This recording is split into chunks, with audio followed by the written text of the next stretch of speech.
सच का पहरेदार। केंद्रीय रक्षा मंत्री राजनाथ सिंह शाहजहांपुर पहुंचे, जहां उन्होंने पाकिस्तान और चीन की तरफ इशारा करते हुए कहा कि अगर तुम भारत छेड़ोगे तो हम तुम्हें छोड़ेंगे नहीं। उन्होंने ये भी कहा कि उत्तर प्रदेश में सपा, बसपा और कांग्रेस नफरत की राजनीति करती हैं। दरअसल राजनाथ सिंह शाहजहांपुर की कटरा विधानसभा में बीजेपी प्रत्याशी वीर विक्रम सिंह के समर्थन में एक जनसभा को संबोधित करने आए हुए थे। कटरा के रामलीला मैदान में रक्षा मंत्री राजनाथ सिंह ने लोगों से कहा कि भारतीय जनता पार्टी देश के लोगों का विश्वास टूटने नहीं देगी। उन्होंने ये भी बताया कि बीजेपी की कथनी और करनी में कोई अंतर नहीं है। इस दौरान उन्होंने पाकिस्तान और चीन की तरफ इशारा करते हुए कहा कि भारत एक ताकतवर भारत है, अंतर्राष्ट्रीय स्तर पर भारत का गौरव बढ़ा है। उन्होंने कहा कि बलवान हमले में पाकिस्तान में घुसकर आतंकवादियों का सफाया हमने कर दिखाया है। राजनाथ सिंह ने आगे कहा कि अगर जरूरत पड़ी तो इस बार भी मारेंगे और उस पार भी मारेंगे। इस दौरान राजनाथ सिंह ने सपा, बसपा और कांग्रेस पर नफरत की राजनीति फैलाने के आरोप लगाए। उन्होंने राहुल गांधी पर निशाना साधते हुए कहा कि भगवान राहुल गांधी को थोड़ी बहुत सद्बुद्धि दे। ताकतवर भारत बनता जा रहा है, ताकतवर भारत बनता जा रहा है।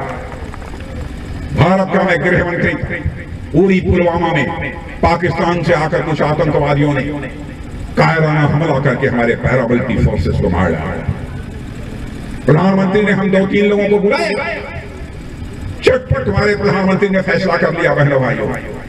और आपने देखा हमारे सेना के बहादुर जवानों ने पाकिस्तान की धरती पर जाकर सर्जिकल स्ट्राइक की और एयर स्ट्राइक करके आतंकवादी ठिकानों का सफाया कर दिया। हमने सारी दुनिया को संदेश दे दिया, छेड़ो मत, छेड़ोगे तो हम छोड़ेंगे नहीं। और यह भी संदेश दे दिया, जो हमें आंख दिखाएगा हम इस पार भी मार सकते हैं, जरूरत हुई तो उस पार भी जाकर मार सकते हैं। यह भी हमने यह है भारत की ताकत। और हमारे कांग्रेस के बड़े नेता राहुल गांधी नौजवान के बारे में सामान्यतः मैं बोलता नहीं, मैं तो दुआ करता हूं कि भगवान सद्बुद्धि दे। यह कह रहे हैं सद्बुद्धि नहीं देगा, उनको सद्बुद्धि दी। उन्होंने कहा कि गलवान घाटी में लद्दाख में भारत और चीन की सेना जब आमने सामने की जब संघर्ष हुआ था तो भारत की सेना के जवान ज्यादा मारे गए थे और चीन के बाबूत बहुत कम थे, 2-3-4 रहे होंगे। पहले तो चीन ने कहा कि एक भी नहीं मरे, चीन की बात मान लिया।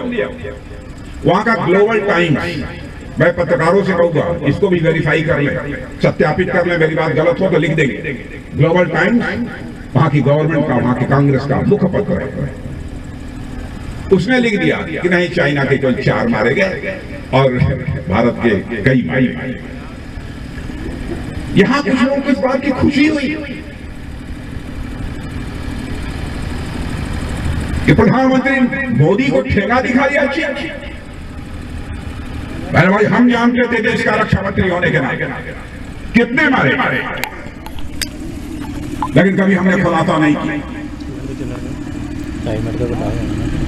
तमाशा बना दिया।